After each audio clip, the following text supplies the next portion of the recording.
Hey, welcome to the Scotsman podcast, episode 1, which should really be the preview because this is the introduction to me. I realised the preview should have been me just kind of talking a little bit about me and giving you an idea because not everybody's going to know who I am.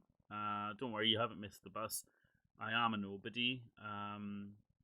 But yeah, I figured the preview one should probably, the content in that should have or could have been enough to kind of be a regular episode, if you will. But never mind, we don't do things in the right order with me. I do make things more complicated than they should be, and my brain is slightly fucked. So with that being said, we'll just dive in. My name's Craig. I'm 37. I'm 37? Going to class. Oh my god. 37. My girlfriend sucked 37 dicks. In a row? I'm a father of 3 kids, 3 daughters, 13, 10, and 7. And I work full time. I do 12-hour shifts, so obviously the streaming side of things takes a hit from that because I don't have a nice schedule. Because of the way my shifts are, I do 7 days over a 14-day period, meaning, so for example, this week I was working Monday and Tuesday, off Wednesday, Thursday, Friday, and then I'm in Saturday and Sunday. Next week, I'm off Monday, Tuesday, working Wednesday, Thursday, Friday, off Saturday and Sunday.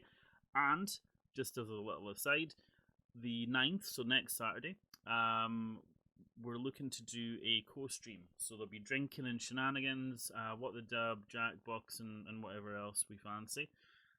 So if you're free, be sure to join us. Then we normally start around about 6 p.m. GMT or BST as it is now, I think. And we go till we don't finish any earlier than 10 p.m. usually, but quite often we go till 1, 2 o'clock, depending on how we feel energy wise and stuff like that. So it'd be good to see you. But yeah, back to me. So, like I said, my name's Craig, and I've only been streaming for just under 3 years. I started properly streaming on the 3rd of November 2019, just mere months before we were hit by what was later named COVID-19. So I guess the best way to start is by talking about the name. I know it's a common thing that crops up with streamers, just like where did the name come from. I love my screen name because it suits me on so many levels. You see some and there's like all these fucking numbers in there and shit, and I didn't intentionally try to brand. Well, I kind of did. I'll go into detail on that. But you see some, and there's like all this fucking. How the fuck is someone going to remember that? Especially if you've got multiple numbers in a row. It's like, is there 5 ones? Is there 4? And then if it pulls up a page not found, you're just like, all right, fuck that. Find someone else. So yeah, the Trying Scotsman. That name came about in 2014, 2015. I did record podcasts back then. They were shit. But they were more a way of me journaling my my depression. Like just a way of me expressing my thoughts. Like in my teens I used to write poetry. Some of them got published in what would you call them? An anthology.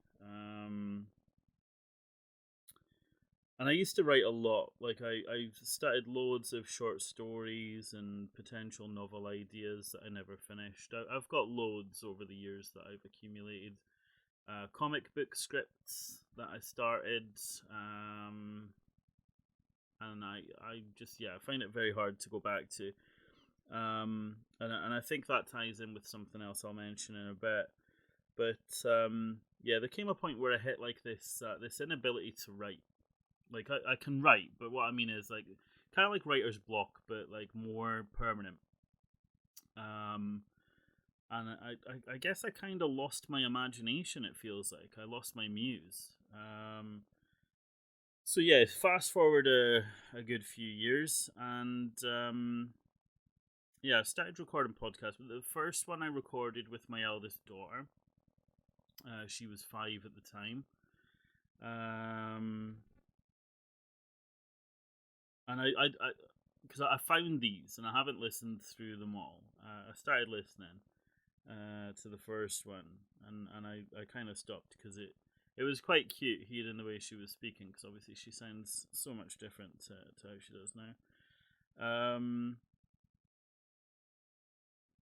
But yeah, like so back then I didn't have a platform. I guess I didn't have people that would be interested. It was just chucking out a podcast.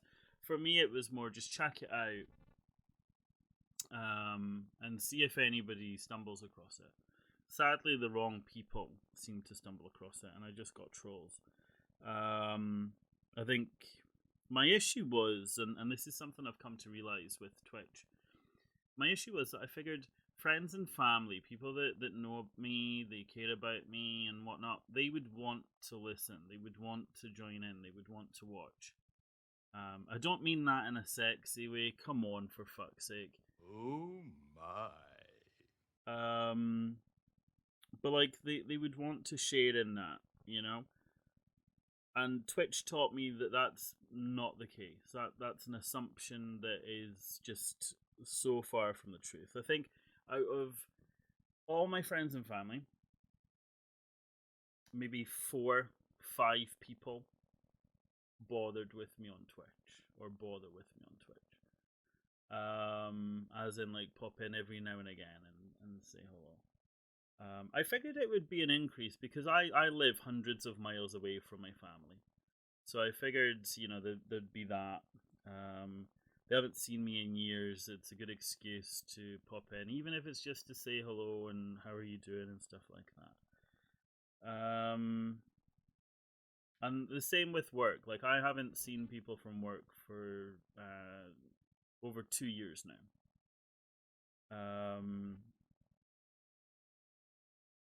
But no. And they know I do it because my Facebook, I don't use Facebook nor like properly anymore. It's more my Instagram posts of me going live on Twitch.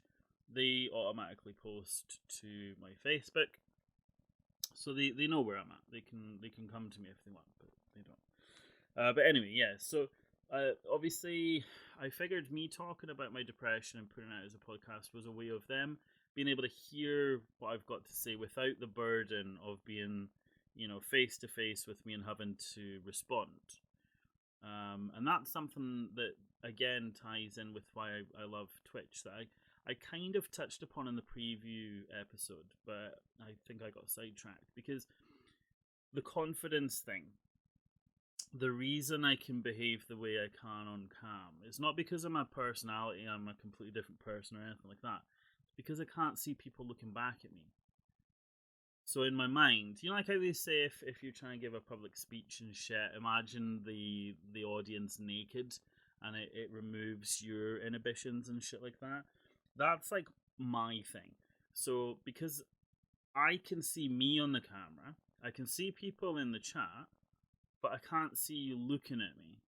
So it's easier to be me. Because obviously if I'm in a room full of people, I'm looking at how they're looking at me. I'm watching their body language, like I mentioned in the preview. And that knocks me off because I spend more time focusing on what other people are doing than focusing on what I need to be doing. Whereas, obviously, doing the Twitch stuff, it strips all that away. And that's how I can do what I do. That's how I can act at it. Because so many people just seem to think that because that's how I am on stream, that's how I am in real life, and it's like how can you not like going shopping? How can you get anxious about going out shopping? Because I fucking do. I fucking hate it. I hate being around people. But yeah, so that's that. But yeah, anyway, so obviously the name comes from the original podcast thing I did. And the reason it works on so many levels, especially now that I'm on Twitch and it's gaming, is so the Trying Scotsman. The original meaning behind the name was that I'm not doing so well at life, and so I'm trying. Um, you know, I I'm trying to carry on with a life I didn't want, that I don't want sometimes, and that I'm struggling with.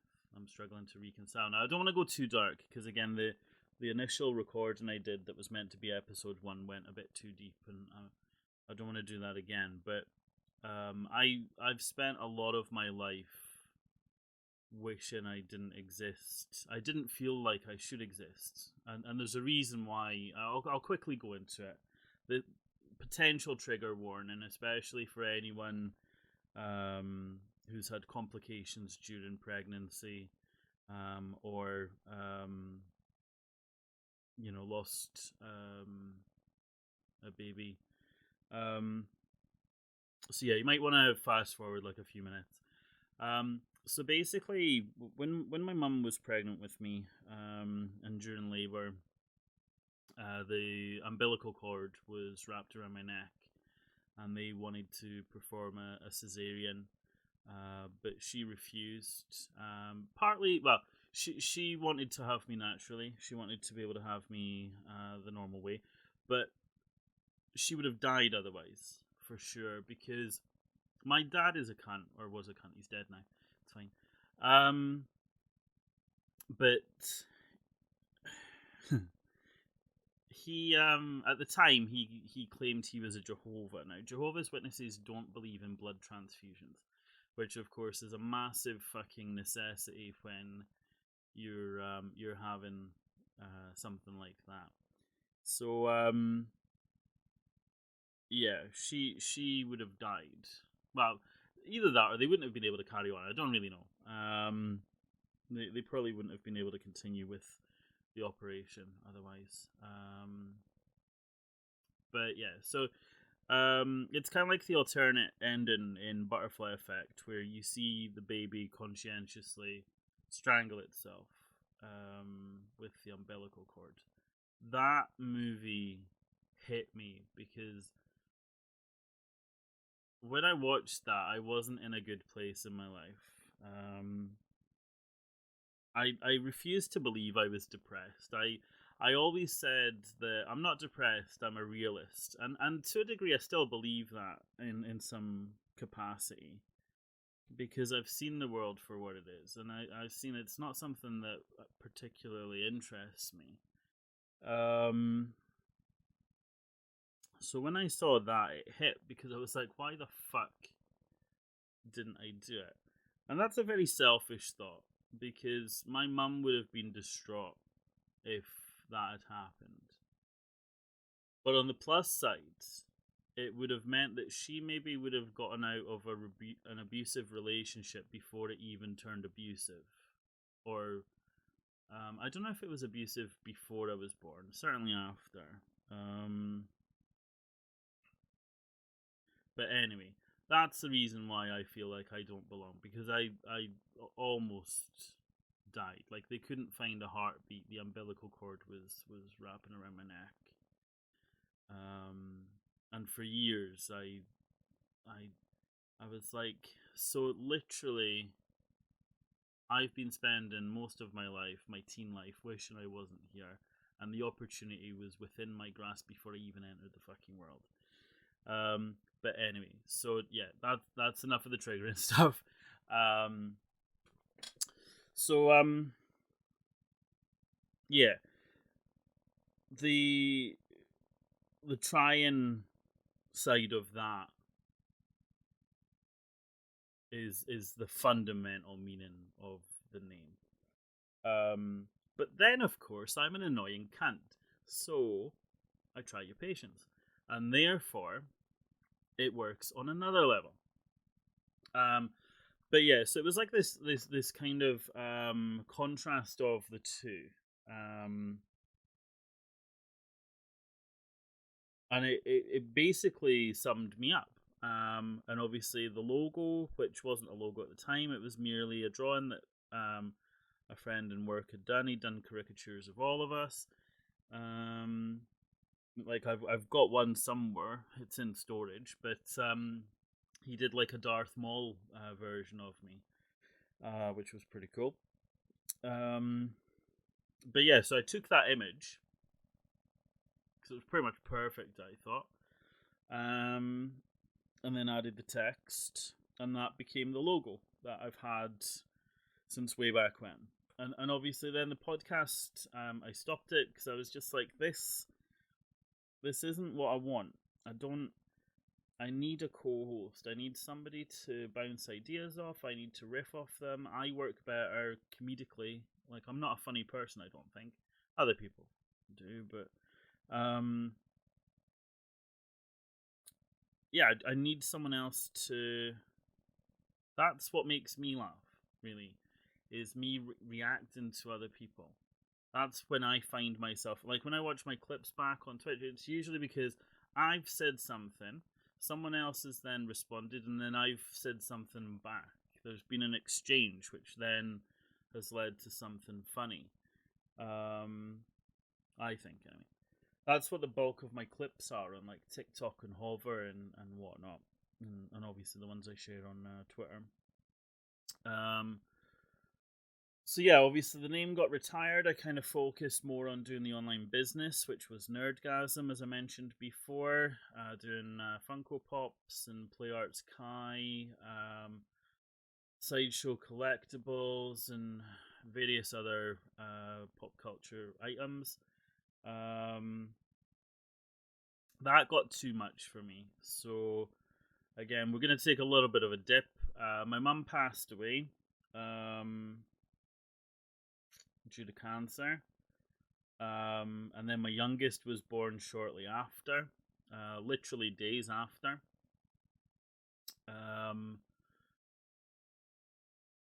And that was a very tough time of my life, because when it was at my mum's cremation, people I hadn't seen for a long time, because of course I'm living down in Wales, and I've gone back up to Scotland for like a day and a night. And I've got people shaking my hand and offering their condolences, and then in the same breath congratulating me on the birth of my youngest daughter, and that was really difficult to process. Like, it hit me hard, and I didn't allow myself to grieve there. My brother and sister, they were in bits, and I was the strong one, the youngest of the three, and I'm the strong one for them. And I don't think I've still grieved. I mean, I feel better. And this is the thing, and this is the advice I'll always give people when they've lost a relative, especially a really close one, is that it never gets easier, ever. I don't care what you say, it does not get easier. What happens is you get better with dealing with it. So, there'll be occasions, like Mother's Day fucks me up usually. Her birthday and my birthday fuck me up, because her birthday is the day after mine.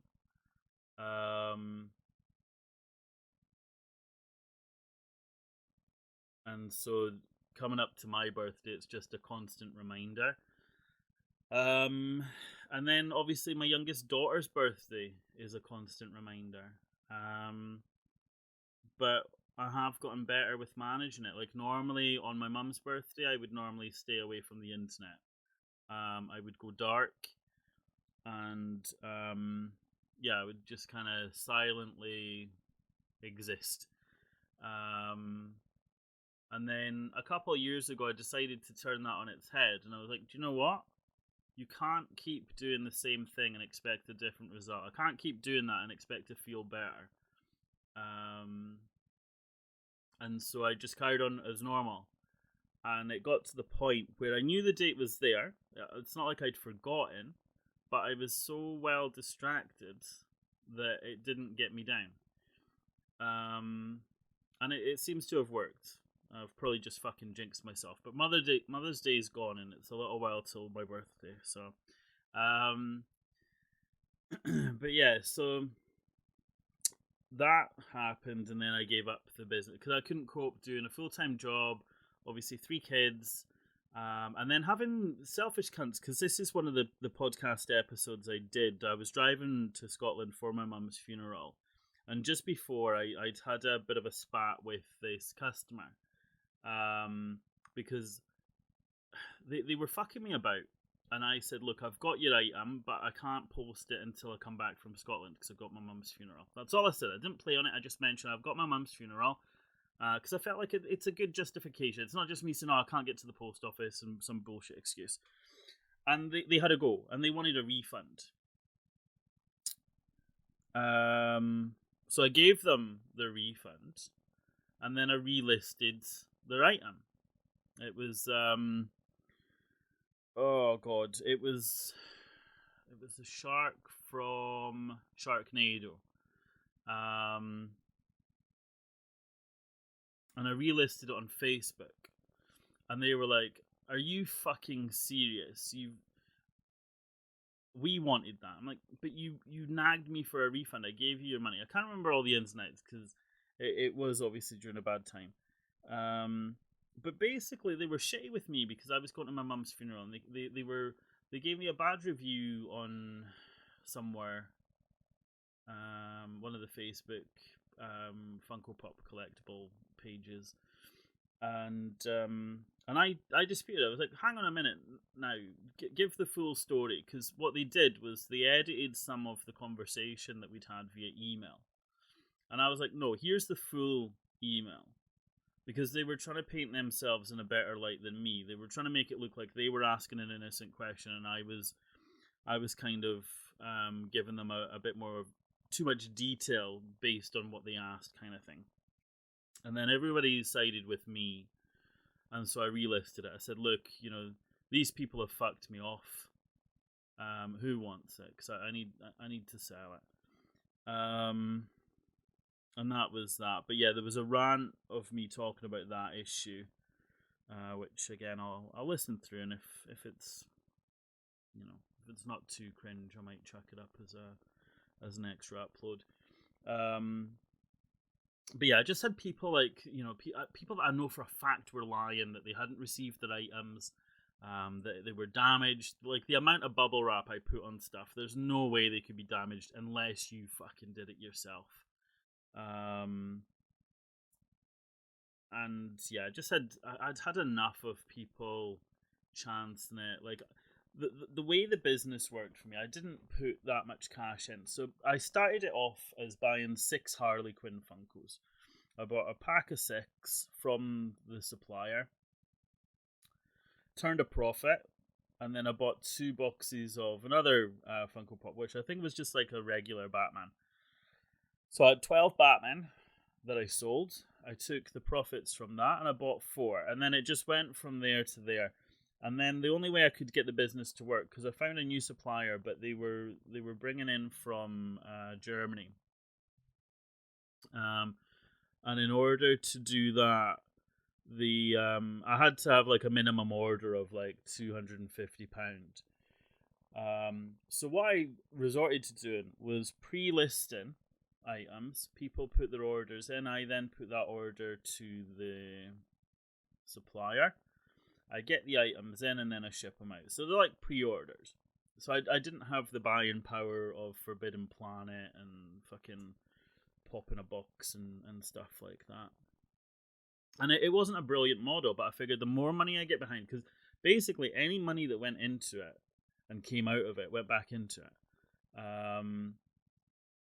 Kind of like how I do my Twitch. Any Twitch money I put back into Twitch, whether it's buying games to stream or obviously the green screen, the microphone, expenses for like overlays and stuff like that. That's what that money is for. That's what bought my PS5, was money that I'd earned on Twitch. And yeah, so I did that, but then you got people that were getting really impatient, and obviously they'd maybe found it in stock somewhere else, and they're cancelling on me. And then I've got items that are no good, and then I get damaged items, and they're no fucking good to a collector. Like even if it's minor box damage, because they will fucking turn. You know, the boxes need to be pristine. That's basically what catered for my Funko collection. Was they're too the boxes are too beaten up to sell, and that's why I was an out of box collector. I mean, I was anyways because space, but that's where my collection came from. Was things that I wouldn't be able to shift because they were damaged, and the supplier wouldn't take them back. They wouldn't refund. I'd have to destroy them. That was one. So I had like a My Little Pony I'd ordered for a customer, and the wing was broken. And I'm like, right, well, it's fuck all I can do with this. I can't sell it. So the supplier, I contacted them, like, right, we can refund you for this, but you have to smash it with a hammer. What? And like, and they're like, yeah, you need, and we need you. We can't. You're not sending it back. You need to destroy it, and you need to show us proof. And I'm like, okay, Ain't nobody got time for that. but I did it. I smashed it. Sent pictures, had the money back, and I was like, what a fucking weird setup. Like, sending you a picture of it with the wing, or like, you wouldn't be able to fix that. If you glued it, it would be obvious because of the way it was broken as well. I'm like, what madness is this? So obviously there was that, and then it just got too much. I was getting nagged by the supplier because I hadn't put orders in, or if I had, they couldn't fulfill certain things. Like Comic Con, Comic Con 2014 was a brilliant time of year for me. I must have brought in a couple thousand on that, for all the Comic Con exclusives, and that was brilliant. Comic Con 2015, not so much, because the amount of damaged items I received, because they'd changed who they use. So they used to use DHL,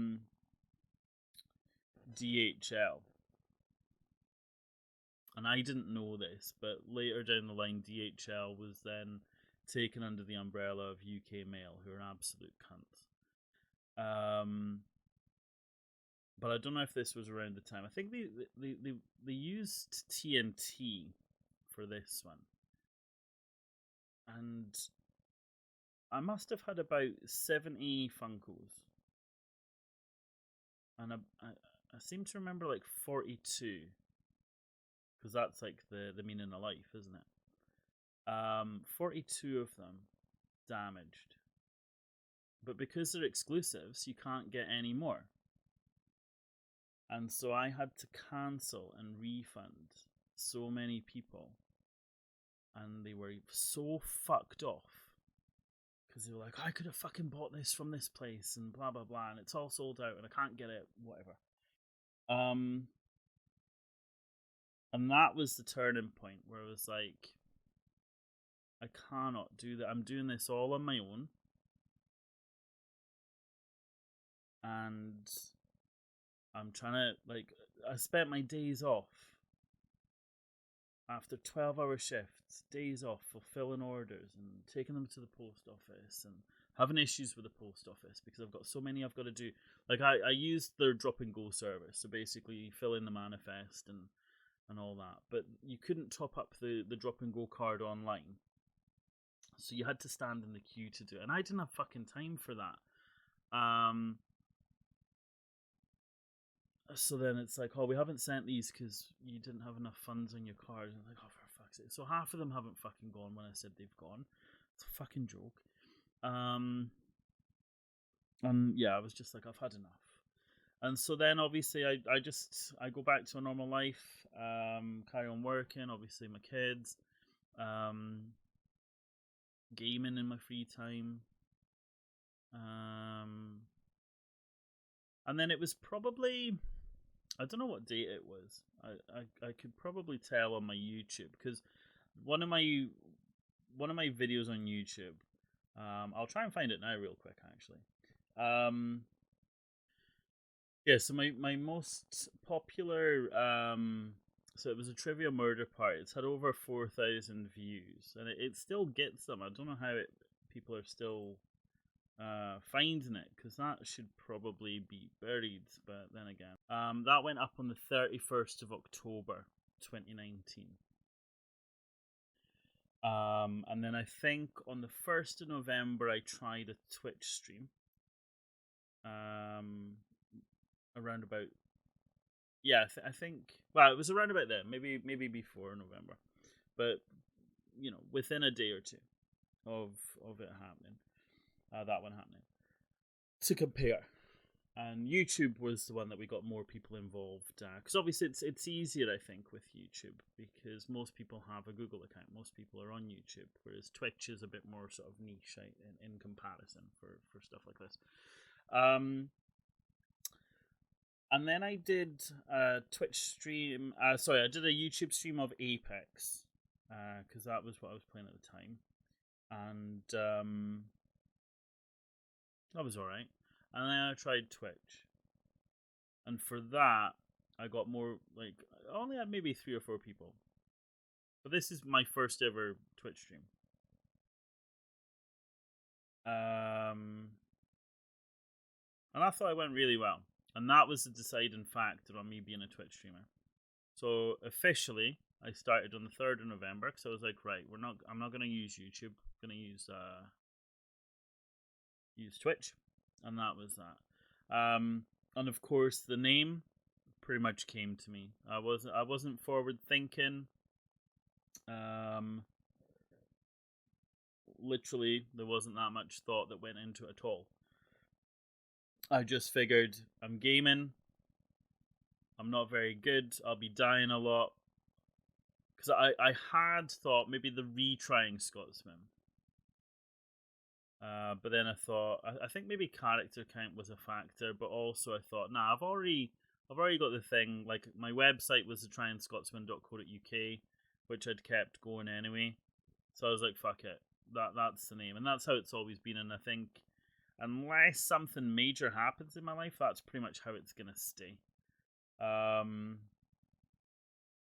Yeah, that's basically. See, this is why this should have been in the preview. Issue 0, the origin story of the Trying Scotsman.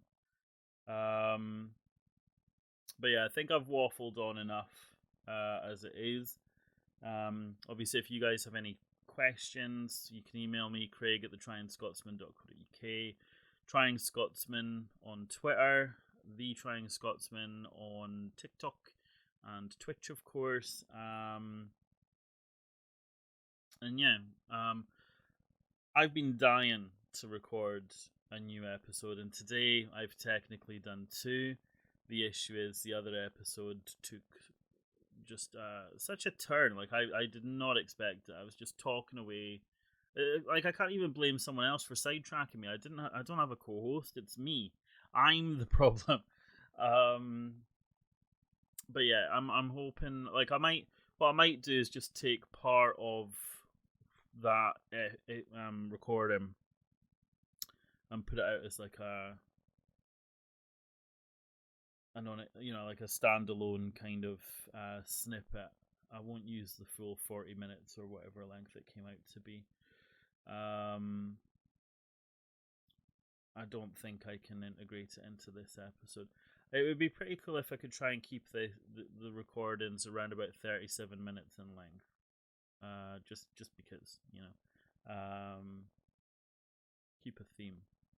But yeah, hopefully that provided some insight and hasn't turned you off. And yeah, I'm gonna work on some more sort of decent and meaty and juicy and sexy content for you. I just wish that idea that I'd come up with last night that I meant to write down had not eluded me. It might pop back. We'll see. But in the meantime, enjoy, and I will catch you on the flip side.